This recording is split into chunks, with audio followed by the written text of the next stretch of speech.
de passado.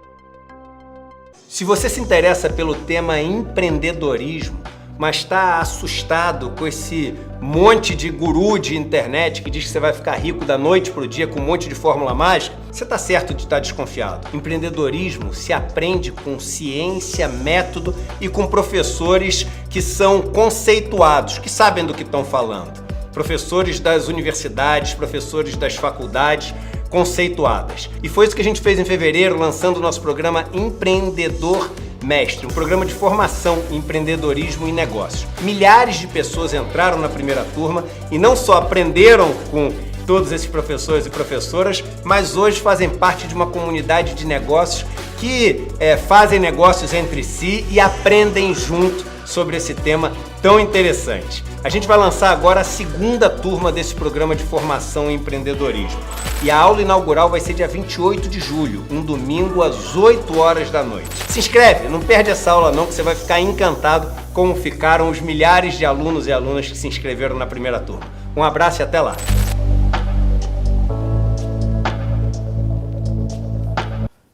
Muito bem, rapaziada, 23 de julho de 2024, 7h01 da manhã, estamos começando o Desperta de hoje. Muito obrigado pela companhia de todo mundo, muito obrigado pela audiência de todo mundo que já está por aí. Nós estamos ao vivo em todas as redes sociais, no Twitter, no Facebook, no Twitch e no Instagram, e também, claro, principalmente nos nossos canais do YouTube, lá no Eduardo Moreira, no Leandro Demore e também no canal do ICL Notícias. Muito obrigado para todo mundo que já está no nosso chat. Muito bom dia para quem é de bom dia, muito boa tarde, boa noite, boa madrugada para quem está nos acompanhando em outros países por este mundão de meu Deus. Vai chegando no nosso chat e vai dizendo de onde você está acompanhando este programa, de onde você está assistindo a este programa. Nós estamos ao vivo também em 3 emissoras de televisão aberta no Brasil, então você pode nos acompanhar lá em Salvador, na Bahia, pela TV Quirimurê, aqui em São Paulo, onde estamos neste exato momento, na TVT, e também os nossos novos parceiros da Pop TV lá em Porto Alegre, no Rio Grande do Sul. Então pega o controle aí, liga a televisãozinha da vovó e procura aí no canal aberto mesmo, né? Não precisa ser no box, né? Na TV por assinatura. Pode ser na televisão aberta mesmo, na anteninha normal.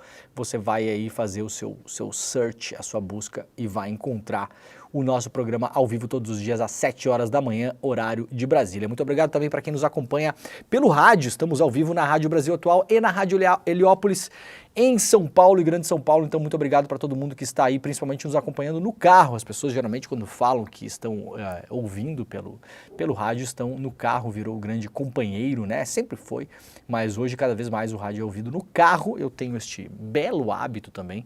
Então, bom dia para todo mundo que está por aí. Se você está chegando no nosso canal do YouTube, por gentileza, ativa o sininho, inscreve no canal, dá o like, que mais? Faz todas aquelas coisas que tem que fazer lá, né? Mas se não quiser fazer nada também, porque não faz, porque é encheção de saco esse negócio, não precisa fazer nada, fica aí de boa só ouvindo o programa e só vendo o programa. Se você tiver que fazer alguma coisa para a gente chegar em mais pessoas, por gentileza, compartilhe este programa em qualquer meio que você estiver assistindo ou ouvindo, né? Você pode pegar o link de compartilhar e mandar aí no seu grupo de Zap, no seu grupo de e-mail, postar na sua rede social e fazer com que a gente possa chegar ainda mais longe, tá bom? Olha só, gente, última semana para fazer as inscrições gratuitas, né? A gente vai ter no próximo domingo, dia 28, às 8 horas da noite. Faltam 5 dias apenas para a nossa aula inaugural do Empreendedor Mestre. É a segunda turma, a turma do segundo semestre. A gente fez no primeiro semestre uma turma, foi um absoluto sucesso de inscrições, a turma enorme, muita gente participou do nosso grande evento que aconteceu aqui em São Paulo, lá no Vibra Hall, né? E aí, para o ano que vem, essa galera vai estar reunida de novo também, a galera da primeira turma, a galera da segunda turma. O evento já está na praça, vai ser em março de 2025. As pessoas que são da turma do Empreendedor Mestre têm aí a primazia de poder receber em primeira mão a opção de compra dos ingressos com um super desconto, porque você já é da turma, então engloba uma série de coisas aí. Muita gente pediu para que a gente pudesse abrir uma segunda turma do Empreendedor Mestre. Então a turma será aberta, vai começar no domingo, só que essa primeira aula é de graça, tá? E é uma primeira aula já de fato, é uma aula já com conteúdo, é uma aula inaugural do Empreendedor Mestre, vai rolar no domingo, dia 28, às 8 horas da noite. Para fazer a sua inscrição, basta apontar o celulite ou para o QR Code. Temos um QR Code na tela, né? Olha que chiqueza, né? Então você pode apontar o seu celular aí para a tela, para ir até o link, ou pode simplesmente digitar despertaicl.com.br. Este link também está no chat, nos comentários das redes sociais onde vocês estão acompanhando este programa. Então despertaicl.com.br, coloca o seu e-mail, clica no botãozinho e já era, né? Já está inscrito. Vocês receberão todos e todas por e-mail o link para assistir a aula no domingo, neste próximo domingo já, daqui a 5 dias, às 8 horas da noite. Então, despertacl.com.br é o endereço para fazer a inscrição. Beleza? Primeira aula online, ao vivo, exclusivo e grátis. Tá bom? Vamos lá então, moçada? Beleza, então vamos lá. Vamos lá para o site do iclnoticias.com.br. ProUni abre hoje as inscrições para mais de 243 mil vagas no segundo semestre. Começa hoje, nessa terça-feira, as inscrições para o processo seletivo do programa Universidade para Todos, o ProUni. Os interessados em participar do processo seletivo terão até sexta-feira, dia 26, para acessar o portal único de acesso ao ensino superior e concorrer a uma das 243 mil bolsas oferecidas nesta edição. As inscrições são gratuitas e a previsão é que os resultados da primeira e da segunda chamada sejam anunciados nos dias 31 de julho e 20 de agosto, respectivamente. O prazo para a manifestação de interesse na lista de espera vai do dia 9 ao dia 10 de setembro e o resultado da lista de espera sairá no dia 13 de setembro. Então fica ligada se você está interessado no ProUni ou tem aí familiares, vizinhos, colegas, amigos, conhecidos que estejam, vocês podem acessar o iclnoticias.com.br, pegar esse link, está bem na capa lá, está bem fácil de pegar, e aí todas as informações de prazo, de datas, está tudo aqui e principalmente o link confiável. Eu tenho falado várias vezes aqui, né? Cada vez mais esses links, principalmente links de inscrição para concurso público, para serviços públicos, para conseguir uma segunda via de um documento, tirar documento, assinatura eletrônica, esses serviços que são ligados aos sites governamentais, sejam de municípios, estado ou do governo federal, cada vez mais tem golpe nessa parada, né, gente? Toda semana a gente noticia aqui e é golpe pesado mesmo, tem gente perdendo muita grana, né? Então, para ter certeza de que está indo para o lugar certo, mesmo que você jogue no Google a inscrição para a Uni, tá? Vai lá para o iclnoticias.com.br, é a garantia de que você vai para o lugar certo sem ter nenhum problema de cair num link equivocado, né? Aqui tá, ó, o linkzera aqui, ó, clicou na linkzera, pô, foi direto lá para o portal do ProUni, tá bom? Tá lá na capa do iclnoticias.com.br para facilitar a vida de todo mundo. Olha, tem uma novidade em relação ao Pix também. Celulares não cadastrados terão um limite de R$200 por transferência. Isso aqui é um aviso do Banco Central. Vai ter uma mudança na política em relação ao Pix do Banco Central, justamente por conta de roubo de celulares e de golpes, né? O Banco Central publicou nesta segunda-feira, ontem, ajustes que limitarão os valores transferidos via Pix por celulares ou computadores que não estão cadastrados nos respectivos bancos. Isso passa a valer a partir de novembro. De acordo com as novas regras, caso o aparelho nunca tenha realizado uma transação via Pix, os valores ficarão limitados a R$200 por transação e R$1.000 por dia. O limite é liberado após o usuário confirmar junto ao Banco Central que aquele novo aparelho pode ser liberado para transações maiores. Os clientes que já usaram Pix em celulares ou computadores não serão afetados, a menos que mudem de aparelho. Portanto, é o seguinte, se você tiver que mudar a partir de novembro, de aparelho celular ou computador, ou se tiver comprado um celular novo ou um computador novo, ou se for usar um computador diferente daquele que você usa para acessar o seu banco, ou um celular diferente daquele que você usa para acessar o seu banco, a partir de novembro, esses aparelhos terão que ser cadastrados junto ao Banco Central, senão terão limitação de transação única e diária. Isso vai poder ser feito pelos aplicativos e pela rede bancária, tá? Então fiquem de olho aí, se já quiser se antecipar, já pode perguntar aí para o seu gerente ou quem for aí no seu banco como é que faz para fazer isso. Geralmente é aquele esquema de você liberar o aplicativo no aparelho e ter que ir para um caixa eletrônico para fazer a confirmação. Né? Quem usa aí pelo celular sabe que a coisa funciona mais ou menos assim, para ter a garantia de que foi você, porque senão qualquer pessoa pode cadastrar no seu computador, em qualquer computador e pronto, né? Não, então você precisa ir para uma agência bancária e fazer a confirmação com a sua biometria ou com o seu cartão, tá bom? Fiquem de olho aí. É importante trazer porque muita gente leva a vida no Pix aqui, né? Faz comércio, aquela coisa toda. Então fiquem de olho para não perder. Claro, começa só em novembro, mas agiliza aí para não ficar para trás em relação a essa nova regra, né? Ferrovias do Rio Grande do Sul estão isoladas do restante do país desde as enchentes. Grande parte das ferrovias do Rio Grande do Sul estão obstruídas desde a enchente de maio. Por conta disso, o estado não tem ligação ferroviária com o restante do país. O principal impacto está associado ao transporte de combustível, já que 80% do etanol chega ao Rio Grande do Sul por trilhos. Isso é uma coisa que pouca gente vê, né? A gente tem pouca ferrovia no Brasil, mas de fato elas são muito importantes para transporte de combustível no estado. 4 pontos de bloqueio estão interrompendo as ferrovias. Em alguns trechos, túneis estão interrompidos por dejetos. Em outros, a estrada cedeu ou os trilhos foram levados pela força da água, como registrado por trilheiros em trechos da ferrovia do Trigo, que liga a Roca Salles a Passo Fundo. Essa aqui foi justamente a região que nós visitamos e fizemos a nossa cobertura por aqui, né? Estivemos em Roca Salles 2 vezes, né? Naquela cobertura intensa que nós fizemos, eu e a Heloísa Vilela, sobre as enchentes do Rio Grande do Sul. Quem acompanhou por aqui vai lembrar que realmente a coisa ficou bem feia por lá. E a gente passou por uns trechos de rodovia que estavam como tá esse aqui, ó, né? Isso aqui é uma reprodução de uma reportagem que foi feita pela televisão local lá no Rio Grande do Sul, e isso aqui, claro, impossibilita que os trens possam transitar por ali. O etanol que chega ao estado tem como fim o abastecimento de veículos e a produção de plástico verde. Para chegar ao polo petroquímico de Triunfo, navios e caminhões têm feito o transporte do insumo. Povos indígenas vítimas de mais de 1.200 violações patrimoniais e 200 assassinatos em 2023. Segue dramática a relação dos povos indígenas no Brasil, mesmo com a eleição do governo Lula. Pouca coisa mudou, né? Tem gente que vai dizer, ai, mas por que você não sei o quê? 2 trabalhos, gostar e desgostar e gostar de novo, tá?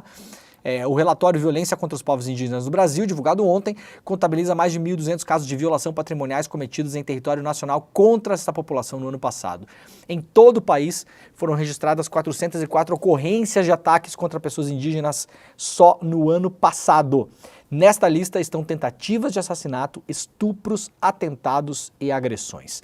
Elaborado pelo Conselho Indigenista Missionário, o documento mostra que o poder público avançou pouco na demarcação de terras e aponta inércia no combate às violências aos povos indígenas. A morosidade se reflete no acúmulo de casos. Diz o relatório, 8 terras indígenas foram homologadas no primeiro ano do governo Lula, um número aquém das expectativas, mesmo sendo maior que nos últimos anos. Os parcos avanços nas demarcações refletiram-se na intensificação dos conflitos, com diversos casos de intimidações, ameaças e ataques violentos contra indígenas, especialmente na Bahia, no Mato Grosso do Sul e no Paraná. Entre as violências contra o patrimônio, o relatório destaca 850 casos de omissão e lentidão na regularização de terras indígenas. Além disso, foram registrados 150 conflitos relativos a direitos territoriais e mais de 270 ocorrências em invasões possessórias, exploração ilegal de recursos naturais e danos diversos ao patrimônio. O documento alerta que essas categorias de violência se mantiveram em patamares elevados, mesmo com uma ligeira queda em relação aos anos anteriores. Segundo a entidade, a resposta ao problema precisa ser mais efetiva para os povos indígenas. Diz ainda o relatório: se por um lado os dados refletem a retomada das operações de fiscalização ambiental, por outro, a maior parte dos relatos indica a continuidade das ações de invasores, a desestruturação dos órgãos responsáveis por essas tarefas e a falta de uma política permanente de proteção aos territórios indígenas. A gente tem visto muita gente que trabalha em órgãos de proteção ambiental reclamando publicamente desde o começo do governo Lula, inclusive em relação à evolução salarial, salários de fiscais do IBAMA e outras autarquias que ficaram congelados. Essas entidades foram massacradas durante o governo Bolsonaro, né? Se você pegar os órgãos ambientais, vários deles foram comandados durante o governo Bolsonaro por policiais militares, lembram disso? O governo Bolsonaro pegou nos estados, nas superintendências regionais, e colocou uns PM lá, meteu uns PM lá para cuidar do IBAMA, né? Da FUNAI. E obviamente a gente viu ontem, aliás, que até mesmo a BIM paralela foi usada para investigar funcionários desses órgãos ambientais que estavam basicamente fazendo seu trabalho. E as coisas não mudaram lá muito, gente. Não mudaram muito, não, né? É claro que não se espera que o governo Lula espione ilegalmente essas pessoas, né? Então isso não é parâmetro. Ah, mas hoje não estão mais espionando. Bom, porque que bom, né? Que ótimo. Só o que me faltava eu estar tendo que ler aqui, que a BIM paralela continua espionando gente do IBAMA. Então assim, que ótimo. Isso não é parâmetro. As coisas não estão boas nessa área e várias pessoas que trabalham nos órgãos ambientais vêm fazendo críticas duras em relação a isso. Tá bom? Matéria publicada lá no iclnoticias.com.br. Vamos lá rapidamente passar pela eleição dos Estados Unidos. Em seu primeiro comício, Kamala Harris ataca Donald Trump. Conheço o tipo, disse ela. A vice-presidente Kamala Harris fez nesta segunda-feira, portanto, ontem, o primeiro comício como candidata à presidência da República dos Estados Unidos, lembrando que ela ainda não é a candidata, né? O partido não definiu o nome, ela está em busca do apoio dos delegados, que são as pessoas em cada estado lá do país que vai apontar, né? Olha, estamos com você ou não. Em uma votação cujo resultado saiu hoje pela manhã, muito cedo, aliás. O resultado deve sair no dia 7 de agosto, é a data que foi estipulada aí para que a gente saiba quem será o candidato pelos democratas. Então a Kamala Harris ainda não é a candidata, ela está se colocando como candidata, tem o apoio público de várias pessoas importantes do partido, já anunciaram números ontem que tem um apoio de X governadores, de não sei quantos senadores e tal, está tentando construir. A expectativa da campanha dela é que até amanhã, quarta-feira, eles possam anunciar que tem uma quantidade suficiente de delegados nos estados para ser apontada em agosto como a candidata oficial. Se eu não me engano, são cerca de 2.000 delegados que são necessários para você ser nominado, né, como o candidato. No seu discurso, ela atacou, claro, o Donald Trump. Enfrentei criminosos de todos os tipos, disse a Kamala Harris. Predadores que abusaram de mulheres, fraudadores que enganaram consumidores, trapaceiros que quebraram as regras para seu próprio benefício. Então, ouçam quando eu digo, eu conheço o tipo de Donald Trump. Então, basicamente, está chamando o cara de predador, fraudador e trapaceiro, né?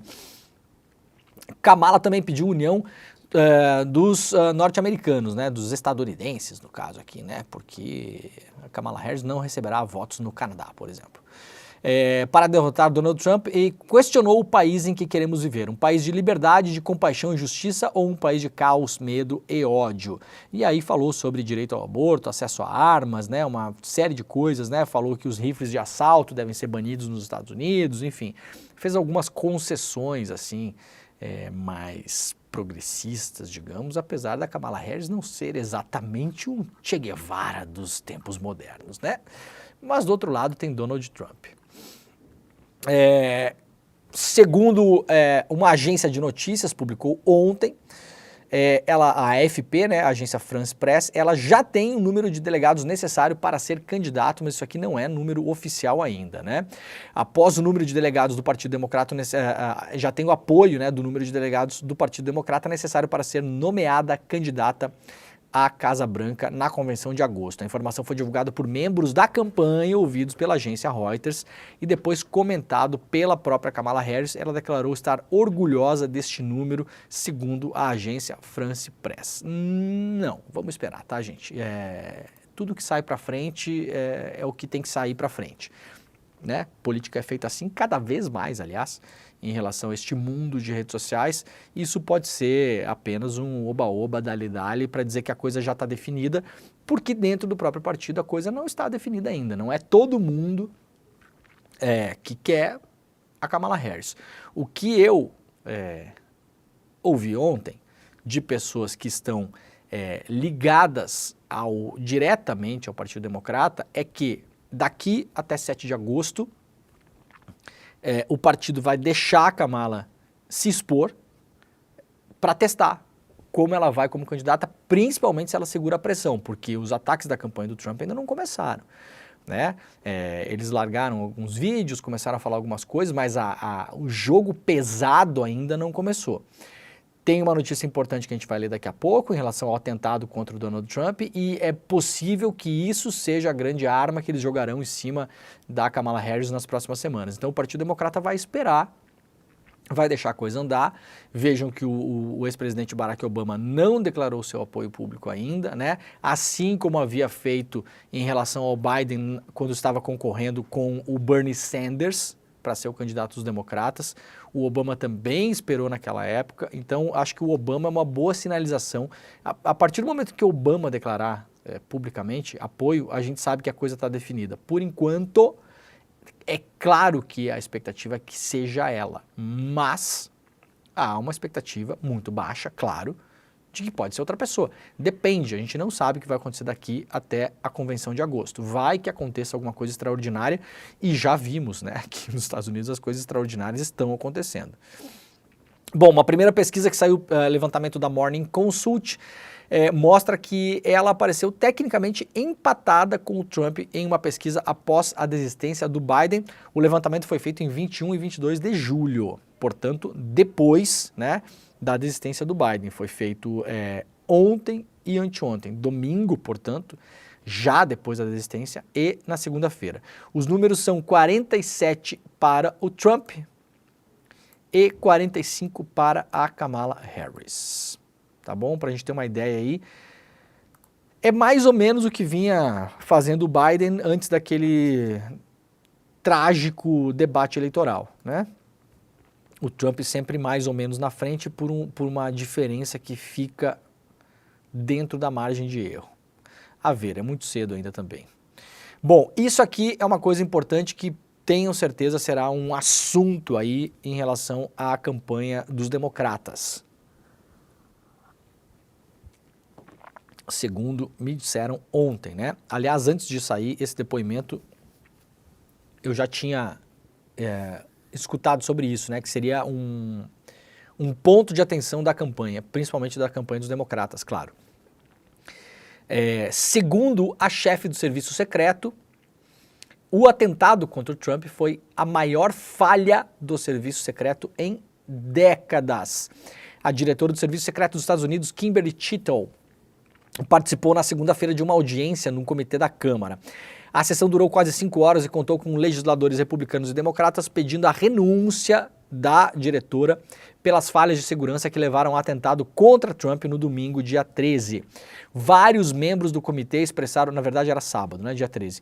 Vários membros do comitê expressaram sua frustração porque Chittle se recusou repetidamente a responder a muitas perguntas.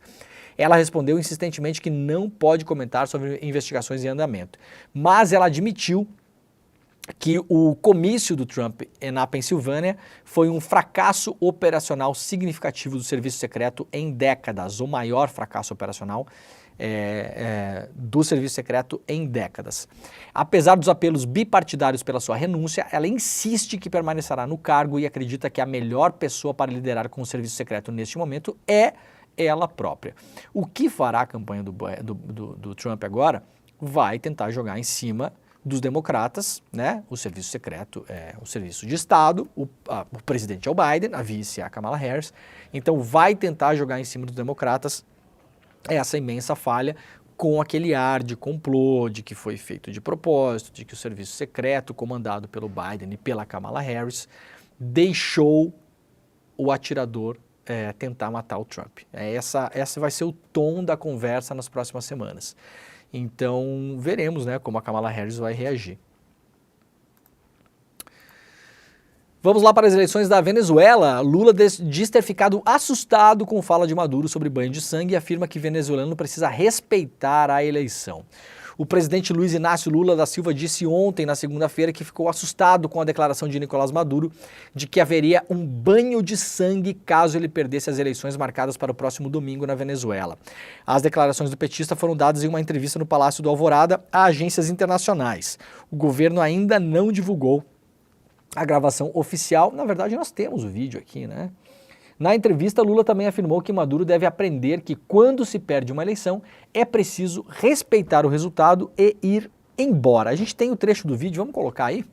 Uma declaração do Maduro dizendo que se ele perder as eleições vai ter um banho de sangue.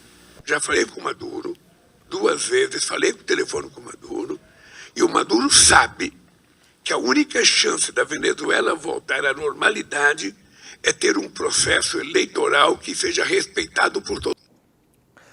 Muito bem, essa foi a fala do Lula ontem, né? Ele destacou que o Brasil vai enviar observadores para a Venezuela para observar as eleições e o assessor da presidência para assuntos internacionais, o Celso Amorim, vai acompanhar também o processo eleitoral no país vizinho. Eu não entendi exatamente se o Amorim estará na Venezuela ou vai acompanhar junto, né, recebendo informações dos nossos observadores internacionais por aqui.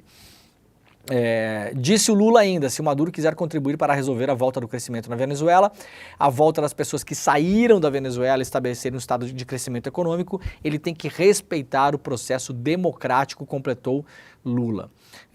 Foi muito boa a fala do Lula. Aliás, eu acho que tem o vídeo do Maduro aqui, porque tem uma coisa que eu quero... 2 semanas para as eleições. Deixa eu ver. Na Venezuela, Vamos dar o pause aqui, porque a gente não pode botar conteúdo do G1, mas deixa eu ver se eles têm o vídeo do Maduro, porque o vídeo do Maduro não é deles, né? Deixa eu ver, aqui, ó. Se eu tocar aqui, vai aparecer o áudio aí, galera? Se eu tocar direto no computador? Não?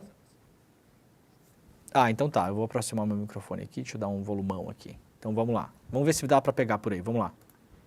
Se não querem que Venezuela caiga em um banho de sangre, em uma guerra civil fratricida, producto de los fascistas, garanticemos el más grande éxito, la más grande vitória. no mesmo dia.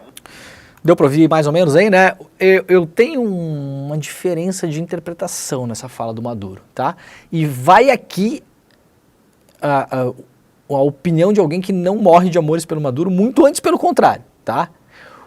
O que ele fala, vamos prestar atenção, porque eu acho que é importante a gente pegar todas as palavras que foram faladas, né? Quem viu aqui, quem entende espanhol, já entendeu que já pode imaginar o que eu vou falar.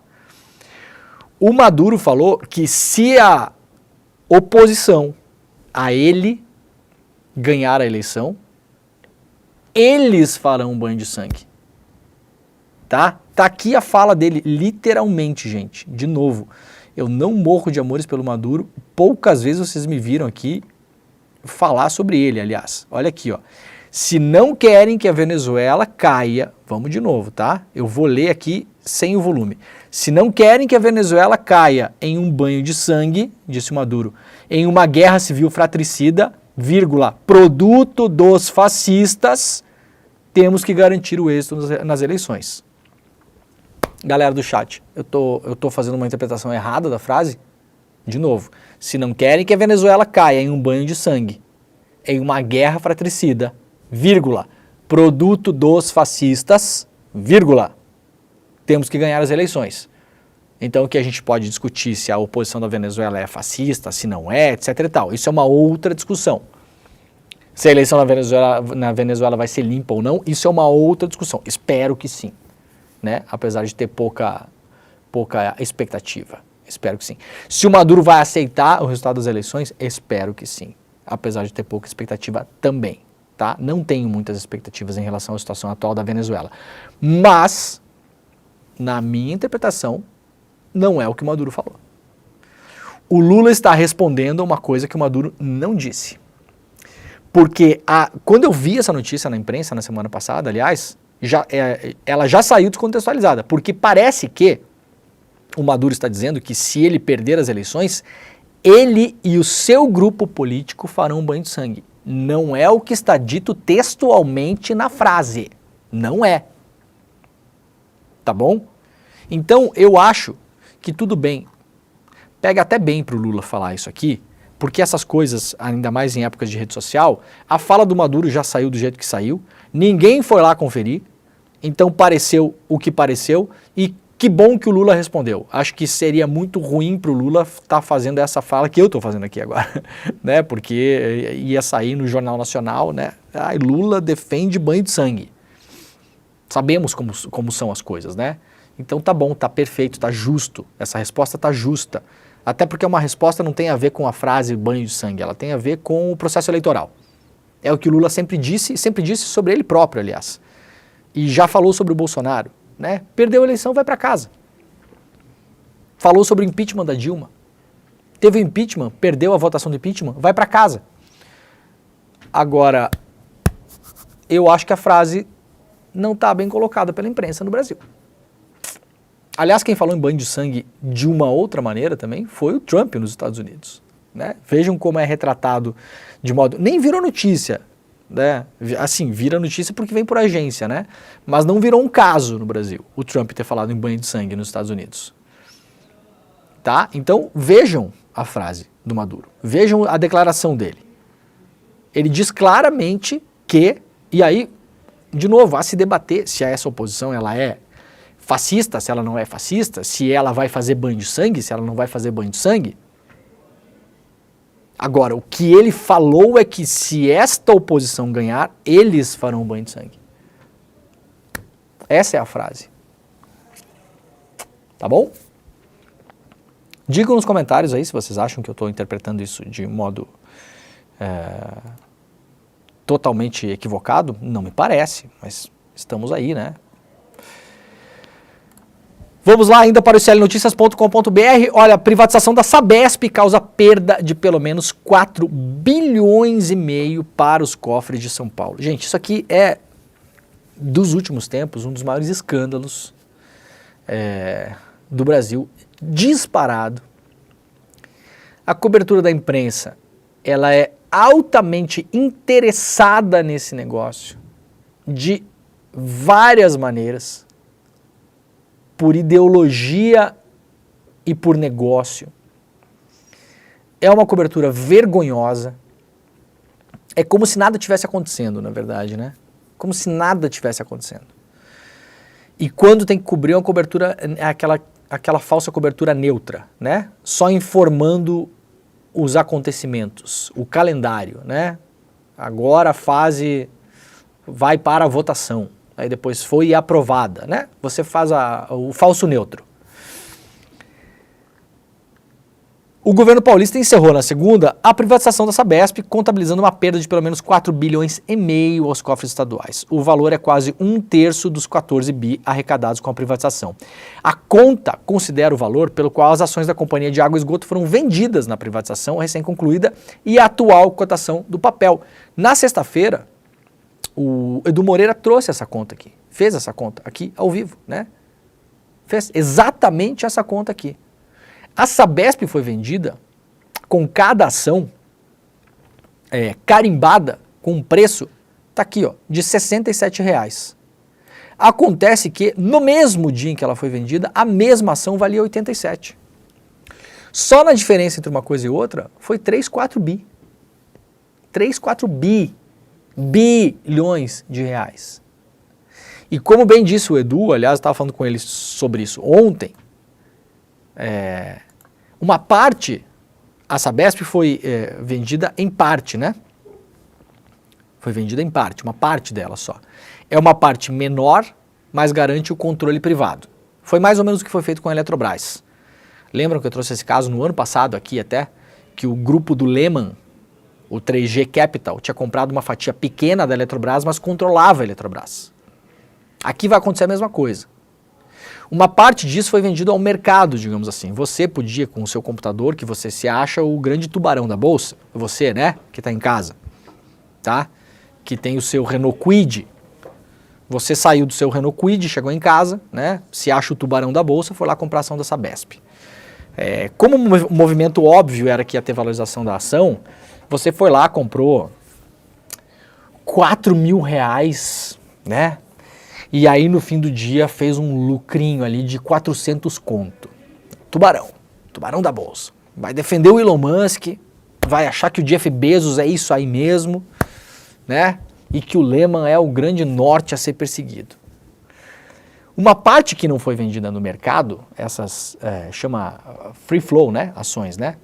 Que são vendidas para você poder comprar no seu computadorzinho, ela foi carimbada para algumas instituições do Brasil. Então teve uma venda, uma parte da venda, que foi apontada pelo governo de São Paulo. Ó, você pode comprar esse pedaço aqui. Você também. Você também. Você não. Você Renault Kwid? Não. Jeep Renegade? Não. Vocês não. Isso aqui a gente vai reservar para o que a gente chama de o mercado. Quem escolheu, quem poderia ter acesso a essa compra, né? O governo de São Paulo. O governo de São Paulo. Então, gente, como me falou o Edu ontem, nesse papo que a gente teve, o mercado financeiro hoje não tem mais nada a ver com comprar ação e esperar valorizar. Nada mais a ver. Hoje é um grande tráficozão de influência, de lobby, de saber quem vai fazer a privatização do negócio lá, quem vai vender a empresa pública. Não tem motivo nenhum para privatizar a Sabesp, gente. Nenhum. A Sabesp é uma empresa pública de São Paulo extremamente lucrativa. Extremamente lucrativa. Isso é uma negociata. É um negocião. Isso aqui não é você que chegou no computadorzinho ali do home broker do Itaú, sabe? E daí tem o cara que achou que investiu um monte, né? O cara botou R$30.000. Morrendo de medo, né? Porque aquele dinheirinho que ele tem ali, se ele perder aquilo, é um desastre na vida da pessoa. Mas ele, com os amigos dele lá, depois do futebol, no churrasco, ele vai lá falar que ele botou 30 conto. Ganhei 2.600 só hoje na Sabesp. Você sabe que você é um idiota, né? Você tem essa consciência, né? Você sabe disso. A gente está falando de gente aqui que comprou 100 milhões em ações. 60 milhões em ações. Que do dia para a noite botou em caixa 10 milhões de reais sem fazer nada. Só sabendo o que ia acontecer e tendo a garantia de que ia ter acesso a esse negócio. Um acesso privilegiado. Que era um negócio óbvio que ia acontecer. Isso aqui é um escândalo. Primeiro, isso é um escândalo. E segundo, é esse tipo de caso aqui, e não os casos mais tradicionais que a gente vê de política, do que a gente vê nos últimos anos no Brasil, de Bolsonaro e de Lula, não sei o quê. Esses casos, a imprensa, muitas vezes, ela é um pêndulo. A imprensa que em 2018 condescendeu com a candidatura bolsonarista, que relutava em chamá-lo de extrema-direita, que normalizou a extrema-direita chegando ao poder, que tratou a candidatura do Bolsonaro como mais uma, né? Que não fez os devidos alertas, tudo aquilo que a gente criticou lá em 2018. A gente viu que, principalmente depois do pós-pandemia, a gente pegava algumas edições do Jornal Nacional, eles foram para cima do Bolsonaro. Foram para cima do Bolsonaro. Isso é mais ou menos pendular. Agora, casos como esse da Sabesp, prestem atenção, não tem pêndulo nisso aqui. Vocês não verão a imprensa bater nessa história. Fazer uma cobertura decente, fazer jornalismo. Olhar isso aqui com um olhar crítico e dizer claramente para as pessoas o que é esse caso da Sabesp. Isso aqui é um roubo. tá? Isso aqui é um roubo. Agentes privados, políticos, empresários, agentes do mercado financeiro estão roubando um bem público na cara dura. Na cara dura. Isso aqui é um roubo bilionário. Isso aqui é muito mais escandaloso do que Lava Jato. Muito mais. Ouçam o que eu estou falando para vocês, tá? Querem ver uma coisa? Esse é o cálculo de prejuízo para os cofres estaduais de São Paulo. Atenção, só da diferença entre o preço da ação que foi vendida a Sabesp para o preço da ação que ela estava valendo no mercado no dia. No dia. Isso aqui é uma coisa. Isso aqui é uma coisa. Uma coisa.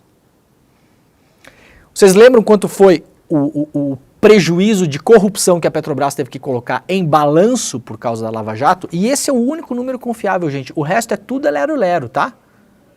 Presta atenção no que eu estou falando aqui. Qualquer número que você ouvir em relação à Lava Jato, a gente tem que partir do pressuposto do que está documentado. Não é? Porque todo o resto é marketing.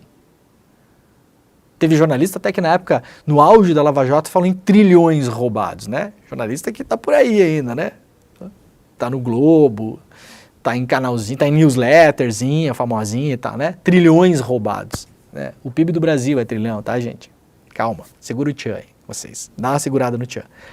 Sabe qual foi o tamanho do rombo, assim, dito da Petrobras? 6 bi. 6 bi. Isso é o que está documentado. Todo o resto é lero-lero. O que está documentado em relação ao tal do dinheiro recuperado da Lava Jato é 6 bilhões. O que é muito dinheiro, obviamente, mas perto do tamanho da Petrobras, no espaço de tempo que esse dinheiro foi roubado, porque esse dinheiro foi roubado, sim, tá? Ele é um negócio minúsculo, quase microscópico. E eu estou falando aqui de matemática, tá, gente? Não é a minha opinião.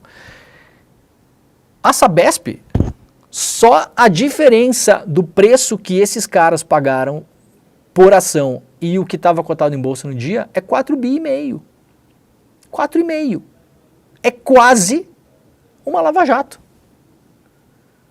É quase uma Lava Jato. E isso aqui está passando limpo pela imprensa. Isso aqui é um assalto. Eu não estou nem contando aqui quanto o Estado de São Paulo vai deixar de arrecadar com o lucro da Sabesp anual. Todo ano a Sabesp dá lucro. Dá um lucro bilionário. Gente, se não desse lucro, ninguém estaria comprando a Sabesp. E agora preparem-se, porque o que vai acontecer com a Sabesp é o que acontece com toda empresa pública privatizada. Essa empresa que comprou, que vai ter o controle, que é a Equatorial, é a empresa que controla a energia elétrica em parte do Rio Grande do Sul, mais especialmente na capital, Porto Alegre. É um desastre. Um desastre. Essa Equatorial, que em Porto Alegre chama-se CE Equatorial, é um lixo como prestadora de serviço. Atenção que eu vou falar aqui, tá? Nem a RBS, que é a empresa de comunicação privada do Rio Grande do Sul, né, que detém a RBS TV, Rádio Gaúcha, outra, Jornal 0 Hora, etc e tal, que é a empresa que retransmite a Globo no Rio Grande do Sul, que é altamente, de modo ideológico, a favor de privatizações, e isso é histórico da RBS, histórico, de décadas. Sempre foi uma empresa privatista em termos ideológicos. Não estou contando nenhuma novidade aqui. Nenhuma novidade. Nem a RBS, no ano passado, quando chegou no limite da incompetência do serviço dessa Equatorial, que está comprando a Sabesp agora, de deixar partes gigantescas da cidade de Porto Alegre sem energia elétrica e, portanto, sem água, porque a distribuição de água na cidade depende muito de bombas que funcionam graças à energia elétrica e não tinha energia elétrica nas bombas. Então a CE Equatorial deixou a cidade sem luz e sem água por dias. Alguns lugares por semanas. Nem a RBS conseguia defender essa empresa. que defendeu de modo assim, efervescente que a CE fosse vendida. Descarado. Você ouvia os programas da RBS, tinha comunicador lá constrangido, mas assim, não tinha como defender. É essa empresa que vai comprar a Sabesp agora. Essa empresa não tem nenhuma, eu vou dizer bem claro aqui, nenhuma experiência com administração de sistemas de água e esgoto. Nenhuma. Tem uma experiênciazinha aí de um ano e meio, se eu não me engano, no Amapá. Isso que está acontecendo com a Sabesp é um roubo, um assalto bilionário que está legalizado. Um assalto assinado. E, de novo, você vai olhar na imprensa no geral, né? Absolutamente a cobertura é hiperneutra, essa cobertura, né? Bom, o que acontece a partir de agora vai ter briga judicial, isso foi para os tribunais, talvez a venda seja congelada por um tempo, não sabemos o que vai acontecer daqui para frente. A administração da empresa, ela vai, quando assumir essa empresa privada, ela vai demitir pessoas, podem escrever o que eu estou falando aqui, vai demitir pessoas. Isso vai sobrecarregar os funcionários que permanecerem na empresa, porque vão ter que fazer o trabalho do outro que foi demitido. Vai piorar o serviço, eles vão aumentar salário de executivos e diretores, vão estabelecer bônus para executivos e diretores, tá? Bônus de performance, estabelecem os parâmetros das performances e estabelecem os bônus. E vão passar cada vez mais dinheiro para bolsos privados em detrimento do serviço para a população. A população não tem escolha, você não pode escolher o cano de outra empresa. Então, esse roubo que está acontecendo, ainda por cima, coloca a população de São Paulo na mão de uma única empresa privada, criando um monopólio da água. É um negócio completamente absurdo. Vamos seguir aqui no slnoticias.com.br. Condenado por morte de Tim Lopes não comparece para colocar tornozeleira eletrônica. O traficante Eliseu Felício de Souza, o Zeu, condenado pela morte do jornalista Tim Lopes, deixou a cadeia para cumprir pena em regime domiciliar, mas ele não compareceu. Ele tinha 5 dias de prazo para instalar a tornozeleira eletrônica, portanto agora está foragido, né? Ele é considerado foragido. Ele era o único que estava preso ainda pela morte do Tim Lopes, todos os outros foram soltos, né? Ou assassinados, teve gente que foi assassinada na cadeia, se eu não me engano, deixa eu ver se tem aqui, né?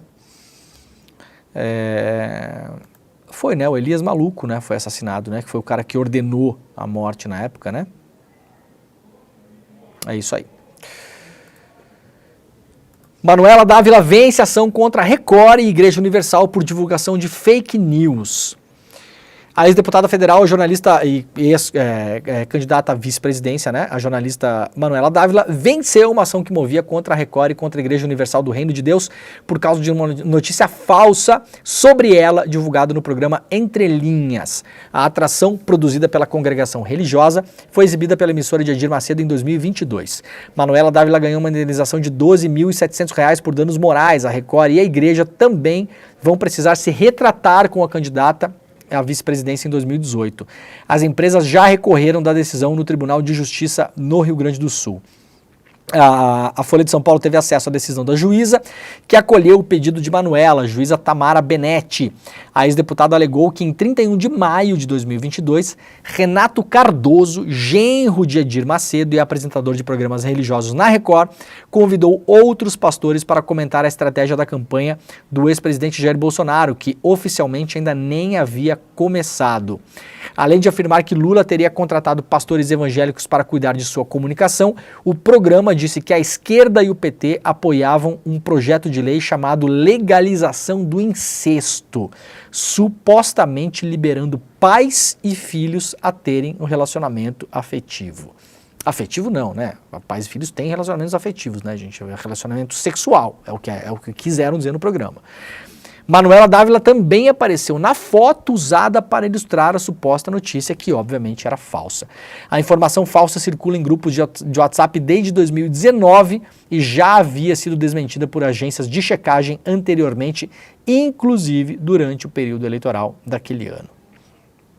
Bom, saiu barato, né? R$12 mil.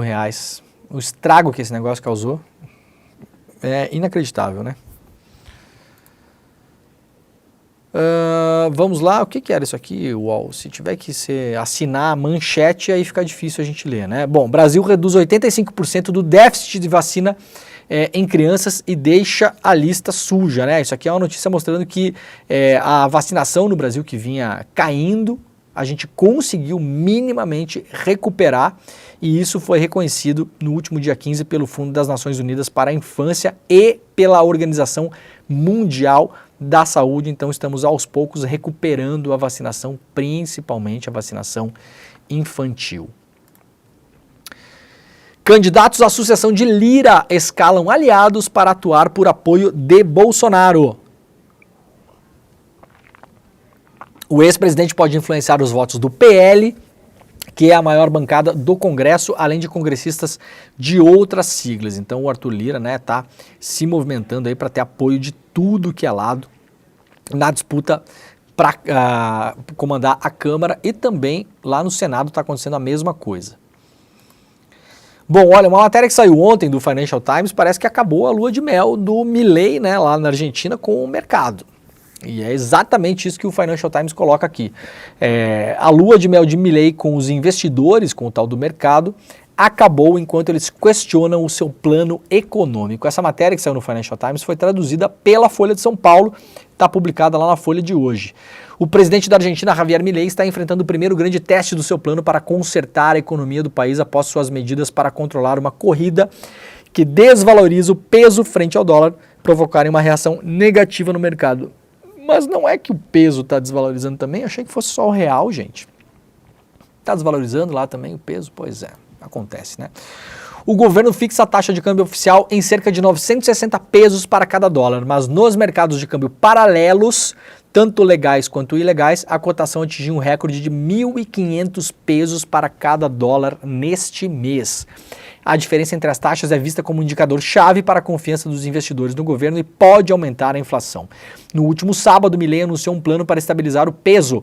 O Banco Central apertará as regras para imprimir dinheiro com o objetivo de reduzir a oferta monetária na Argentina e começará a usar suas reservas de moeda estrangeira para comprar pesos no mercado paralelo. Bom, isso aqui não vai durar uma semana porque a Argentina não tem reserva. A Argentina não tem dólar, não tem dinheiro. Se eu desligar todas as torneiras para imprimir dinheiro, o problema acaba, disse Milei em uma entrevista. Não há pânico, disse ele. Zero pânico. Ai, jura que tá zero pânico, né? Os investidores não se mostraram satisfeitos com o plano. O mercado de ações da Argentina caiu 12% na semana passada e os seus títulos soberanos em dólar subiram 11%, né?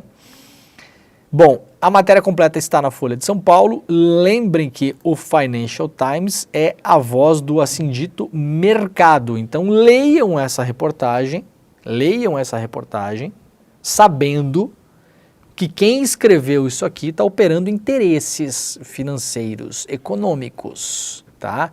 Então não é porque eles estão preocupados com o futuro da Argentina. Leiam sabendo que eles querem que o Milei faça algumas correções de rota, entre aspas, para facilitar a vida desses tais investidores, que é basicamente uns rapinadores que estão olhando para a Argentina para tentar sugar o que resta de dinheiro lá dentro. Tá bom? Financial Times é a voz desse dito mercado. Bom, rapidamente para terminar o programa aqui, lá na BBC News Brasil, como os russos estarão nos Jogos Olímpicos de Paris, mas não no quadro de medalhas, né? A Rússia vai participar das Olimpíadas, não vai poder usar, aliás, os seus escudos, a sua bandeira, vai participar como se fosse uma delegação genérica e não poderá participar do quadro de medalhas, isso tudo por conta das sanções em relação à guerra na Ucrânia. Engraçado que Israel não tem esse problema, tá, gente? Israel tranquilo, vai participar normalmente, né? Super equilibrada a decisão, né? Vamos lá para a revista Fórum. Felipe Neto derrota Júlia Zanatta na justiça. A deputada federal Júlia Zanatta entrou com uma ação contra o Felipe Neto por causa de uma publicação onde ele questionava o fato de a parlamentar não ter usado a sua comum tiara com flores durante uma sessão no Parlamento Europeu. Lembram que tinha a Júlia Zanatta usa aquela tiara com flores, né? Essa aqui, ó. Essa aqui é um clássico, né, da Júlia Zanatta. A moça usa, né, essa tiara com flores na cabecinha, né, aqui, ó, né? Parará. E é tida por muita gente isso aqui como assim um símbolo de apologia ao nazismo, né? Porque tem a história, tem fotos, vídeos disso, né? Tá na história, né? Principalmente as crianças do Führer, né? Do Hitler, usavam essa coroinha para receber o Führer e tal, não sei o quê. A Júlia Zanatta, que é de Santa Catarina, que pode fazer isso até como uma provocação para que a esquerda fique falando dela e depois ela fale que somos histéricos, exagerados, que não é nada disso. Muito bem, o Felipe Neto publicou, quando a Júlia Zanatta esteve no Parlamento Europeu, na Alemanha, chamou a atenção que ela não usou a sua tiara de flores. Por que, deputada, a senhora não usou? Será que os europeus não achariam bonito? Será? Um desafio que a gente faz para a senhora. Quando a senhora for para a Alemanha, por exemplo, eventualmente falar no parlamento da Alemanha, eu gostaria que a senhora usasse a tiarinha. Será que eles vão achar legal lá? Ou a senhora vai chamar os alemães de exagerados? Ou a senhora vai querer dar aula de nazismo para os alemães? Por que não usou? O Felipe Neto notou isso, né? A tiara de flores na cabeça é tido por muita gente como um símbolo de apologia ao nazismo. Essa moça, disse o Felipe Neto, usa a tiarinha quase o tempo inteiro, mas garante que não é essa a motivação, fazer apologia ao nazismo, de modo nenhum. Porém, olha só que curioso, disse o Felipe Neto, que ela tirou a tal da tiarinha quando foi falar no Parlamento Europeu. Bom, um juiz de Santa Catarina negou o pedido que tinha sido feito pela Júlia Zanatta para que o post do Felipe Neto fosse excluído, deixando claro que não houve associação direta ao nazismo. Então, é o seguinte, meus consagrados e minhas consagradas, para acabar o programa de hoje, nós podemos perguntar para a Júlia Zanatta, publicamente, por que ela não usou a tiarinha, que para muitos especialistas e historiadores é uma apologia ao nazismo, porque ela não usou no Parlamento Europeu. Curioso, né, doutora Júlia? A senhora pode responder tranquilamente. Ficou pé da vida a dona Júlia, né? Dona Júlia ficou assim, processou Deus e o mundo. O Felipe Neto não foi a única pessoa processada, mas já nesse caso, já deu ruim, né?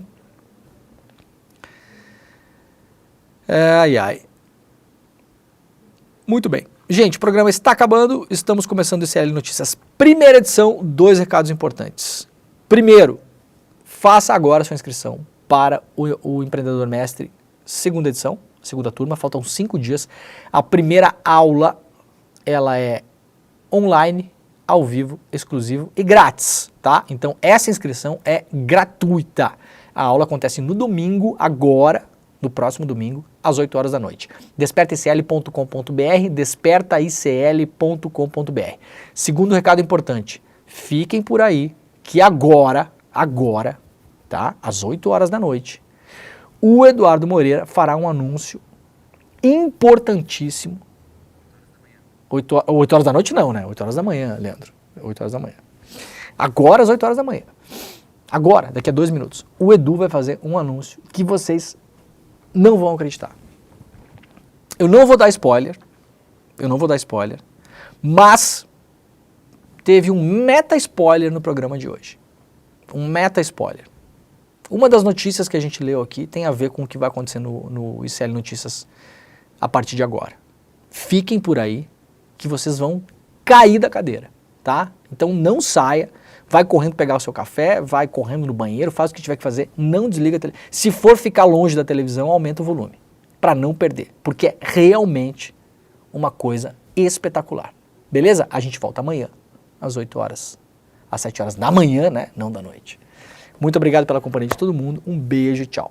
Se você se interessa pelo tema empreendedorismo, mas está assustado com esse monte de guru de internet que diz que você vai ficar rico da noite para o dia com um monte de fórmula mágica, você está certo de estar desconfiado. Empreendedorismo se aprende com ciência, método e com professores que são conceituados, que sabem do que estão falando. Professores das universidades, professores das faculdades, conceituadas. E foi isso que a gente fez em fevereiro, lançando o nosso programa Empreendedor Mestre, um programa de formação em empreendedorismo e negócios. Milhares de pessoas entraram na primeira turma e não só aprenderam com todos esses professores e professoras, mas hoje fazem parte de uma comunidade de negócios que fazem negócios entre si e aprendem junto sobre esse tema tão interessante. A gente vai lançar agora a segunda turma desse programa de formação em empreendedorismo.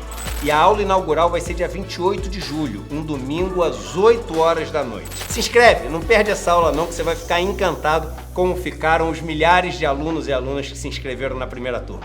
Um abraço e até lá!